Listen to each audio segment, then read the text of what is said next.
כמה דקות נמריא לביקור חשוב עם טאץ' היסטורי למרוקו.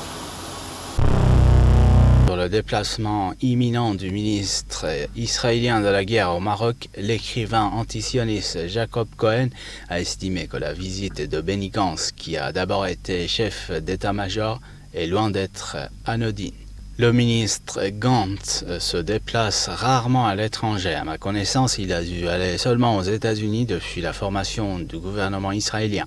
C'est dire si sa visite doit comporter des aspects stratégiques essentiels, a-t-il expliqué en soulignant qu'il devrait agir d'une livraison d'armement de pointe, de formation d'experts, d'établissement de centres d'espionnage et d'infiltration et de manœuvres communes.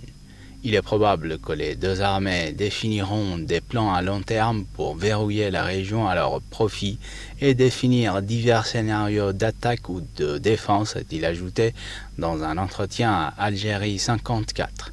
Selon lui, l'accord militaire entre le Maroc et Tel Aviv ne fait plus de doute.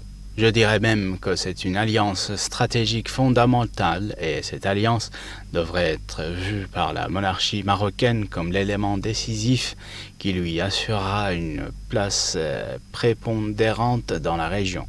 C'est donc l'Algérie qui est visée en premier lieu, a mis en garde Jacob Cohen, qui s'est montré persuadé que le Maroc ne cherche pas l'apaisement mais plutôt un rapport de force à la manière de son nouvel allié sioniste.